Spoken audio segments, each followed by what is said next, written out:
Good day everyone. So welcome sa panibagong YouTube math tutorial natin. Today, ang i-discuss natin ay maturity value of the compound interest with having containing different compounding period. So makikita natin sa title pa lang, focus natin is maturity ng compound interest, but yung subtopic natin is magkakaroon tayo ng different compounding period. So hindi na tayo mag-focus lang sa compounding or compounded annually. So lalabas na tayo doon, no? So, here are the following objectives. So, first, compute interest and the maturity value in the compound interest. And second, solve problems involving compound interest. Compound interest is computed more than once a year. So, yun po yung ating subtopic. No? Now, let's proceed with the next slide. So, let's define terms, no? Para alam natin yung gagawin natin mamaya dun sa ating problem. So, first, frequency of conversion. So, that is denoted by the symbol M. So, ang ibig po sabihin nito is the number of conversion periods in 1 year. Yan po yung tinutukoy natin na compounding period. Yan po yung tinutukoy ng subtopic natin. So, mamaya explain ko pa siya, no? Next, conversion or interest period or time o T. So, it is just simply the time between the successive conversion of interest. So, mamaya, isosolve natin lahat yan. Titingnan natin kung paano makuha yung mga value na yan. Total number of conversion periods, that is denoted by n. And how do we get the value of n? Just simply multiply m times t, where m is the frequency of the conversion and t is the time in terms of years. So, pwede nyo screenshot yan, yung pagkuha ng total number of conversion period, which is n. And again, para lang makuha yan, that is basically m times t. Next slide will be the nominal rate. Okay, so that's denoted by the symbol R. So, it is the annual rate interest. So, nakabase pa rin siya sa annual, no? Rate or I. Ayan.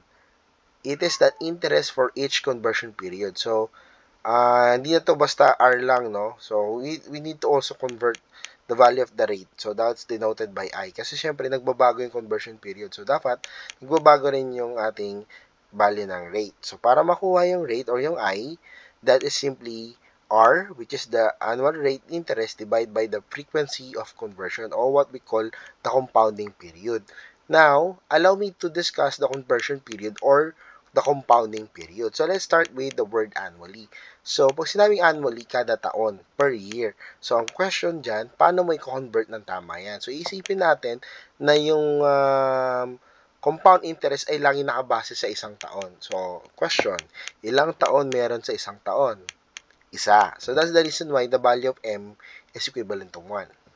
Now, another conversion period which is semi-annually. So, pag semi-annually naman, that is per 6 months. O, ngayon, basihin natin doon sa kada taon, no? Ilang 6 months ang meron sa isang taon? Dalawa. And that's the value of M or the conversion period under semi-annually, which is 2. Next, after semi-annually, you have here quarterly. So, ang quarterly meaning every 3 months. So, ang question ko, ilang 3 months ang meron sa isang taon? 4. So, meron tayong 4 na set of 3 months. So, that's the reason why M is equivalent to 4. Okay? So, lahat yan nakabase sa 1 year, no? Next, monthly. So, ang question, ilang buwan ang meron sa isang taon? 12. So, that's the reason why M is equivalent to 12. Next, daily. So, roughly, ilang araw ang meron sa isang taon? And that would be 365. So, lahat yan ay nakabase in terms of year. So, doon natin nakuha yung mga value ng value ng M na meron tayo dito, no? Okay, so tatandaan tong table na to. You can take a picture of it or you take a screenshot so that pag na tayo sa problem mismo ay hindi na kayo pabalik-balik dito sa ating conversion period. Basta tatandaan, pag annually, M is equal to 1, semi, M is equivalent to 2, quarterly, M is equivalent to 4, monthly, it will be 12, daily is 365. Now, let's proceed to the formula itself, no? The maturity value F, compounding period or yung M natin, times a year. So, ibig sabihin, ito po yung formula kapag hindi na po compounded annually ang binibigay sa atin ng problem. So, ano po ang formula? F, kasi that's the maturity, no? So, F is equivalent to P times the sum of 1 plus I raised to N.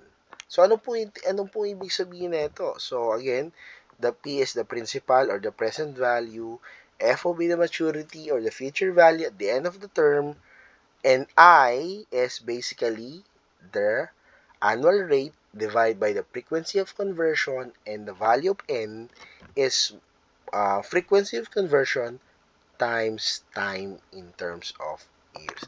So those are the definition. Those are the things that we need to find out so that pag in-execute natin sa formula, hindi na tayo mahihirapan, no? Now, let's proceed with this problem. Find the maturity value and the interest if 10,000 is deposited or deposit in a bank at 2% compounded quarterly for 5 years. So again, tinuro ko na to sa inyo, in a word problem, you try to make sure na naiintindihan mo yung ibig sabihin o kung ano ang dapat gawin doon sa word problem na meron ka. So the first thing that we need to do is find what is asked. Ano po ba yung pinatanong? Ano po ba yung pinapahanap sa atin ng problem? So, basahin natin ng maayos, no? So, by observation, by reading it, obviously, ang hinahanap ay maturity value at compound interest. So, since alam mo na kung ano yung hinahanap, you can proceed with the next step, which is write all the givens that you have. In our case, ano po yung mga given natin? Since hinahanap natin yung maturity value, so therefore, ano nang function ng 10,000? Future pa ba siya? O present value pa siya? Or principal? That's P. Alright? Hindi siya pwede maging F, ha? Kasi nawawala nga yung maturity. Tapos, bigla yung gagawin na yung F is equal to 10,000. Mamamali kayo doon, no? So, be careful. Next, your rate, 2% will be 0.02. And time, in 5 years, and ito yung bago, yung compounding period, which is M. So, since this problem, ang sabi niya, it is compounded quarterly. So, therefore, what's the value of M? Is it 1, 2, 4, 12, or 365? It is 4. Kasi quarterly.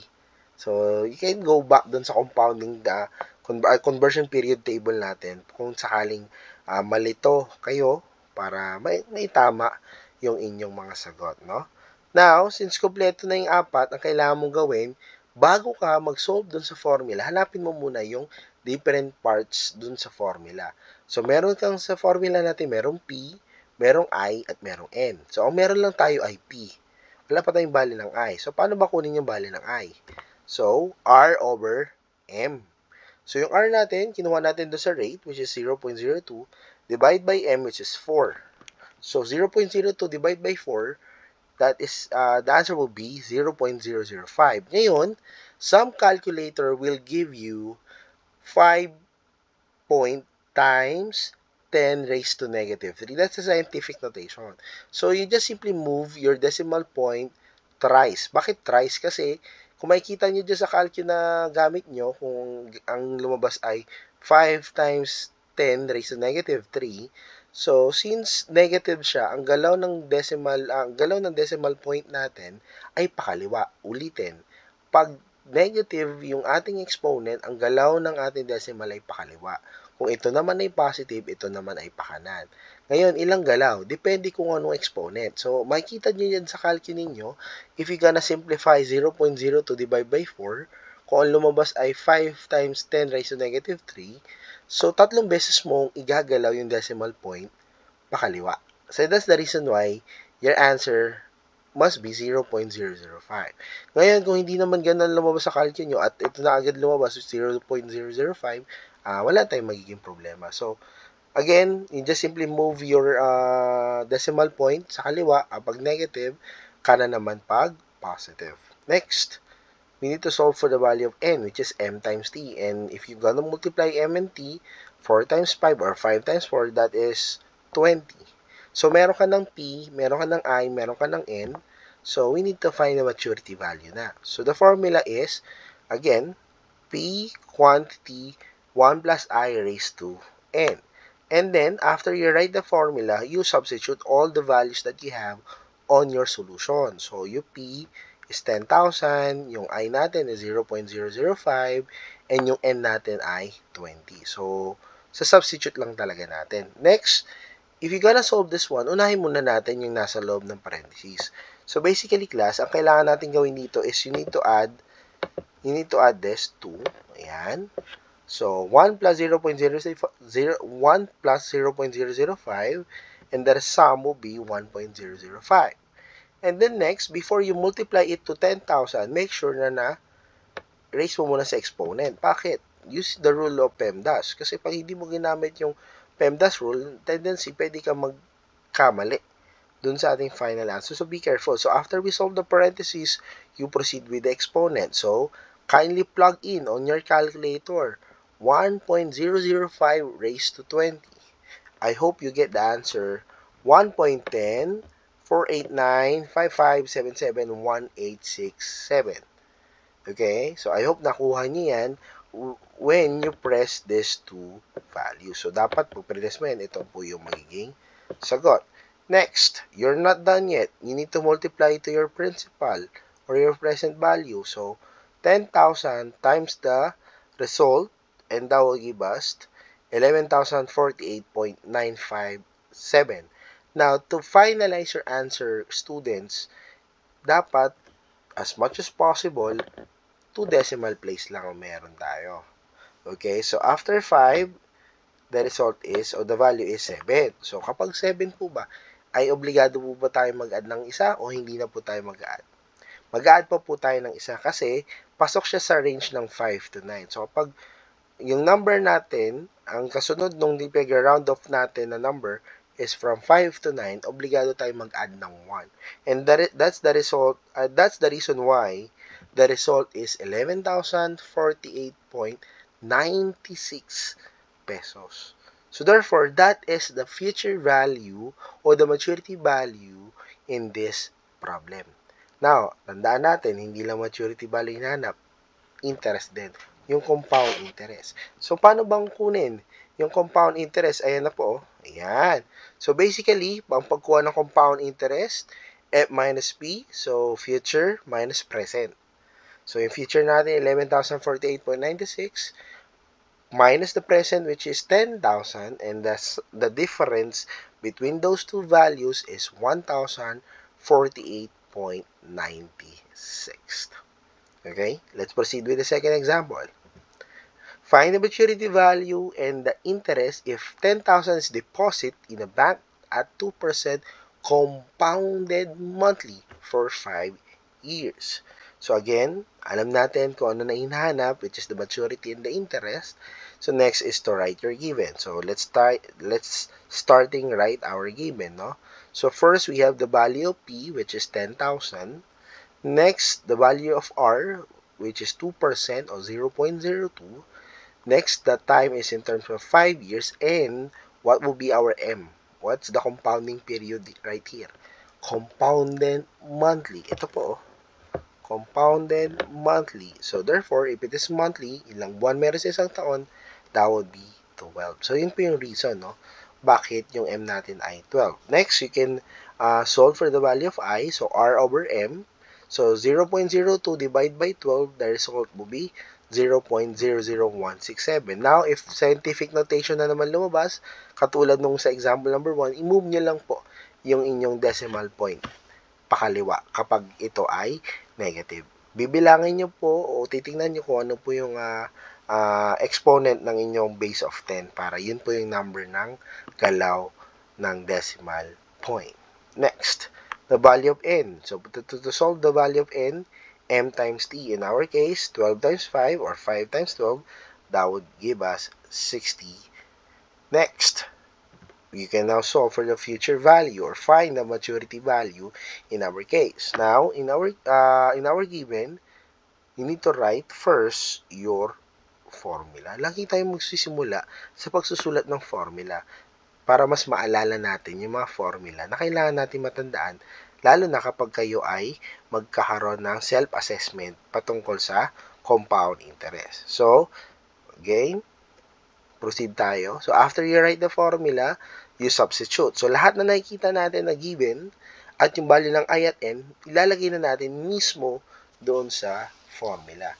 Oh, now, we already have idea kung anong ginawa ng first example. So, gagamit din tayo ng PEMDAS rule. So, first, we need to add or perform the operation inside the parentheses. So, in our case, you need to get the sum, and the result is simply 1.00167.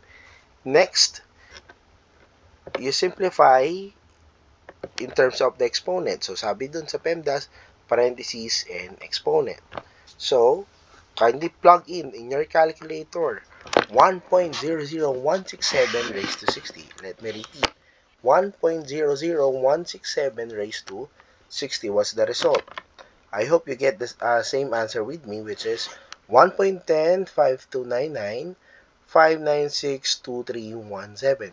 Let me repeat. I hope you get the same answer with me, which is 1.105299,5962317. So, pag hindi nyo po nakuha yung same answer katulad sa akin, pwede nyo pong i-recheck ulit yung inyong nilagay na value dun sa calculator kasi baka na kamali po kayo ng inyong mga na-input sa calculator. Next, after you get the value, you need now to multiply your previous answer to the principal or present value that you have. In our case, that's 10,000. So, 10,000 times the previous answer, the result is 11,052.995. Next, round off 2 decimal places. So, anong kasunod ng 9? 5. In our case, since 99 yan, mag-100 yan, so dito class, magbabago na to. Maapektuhan niya na yung ones place value natin. So, and that's the reason why it becomes 11,053 pesos. And that's the maturity value in this problem. Now, you're not done yet because you need to also find the interest. So, again, sobrang dali. Para mahanap yung interest, ayan, F minus P. So, makikita natin, 11,053 minus 10,000, the result is 1,053 pesos. So, I hope marami na naman tayong natutunan sa ating YouTube tutorial video natin patungkol sa maturity value under compound interest with different compounding period. So, muli, this is Matt Turo. Thank you and God bless.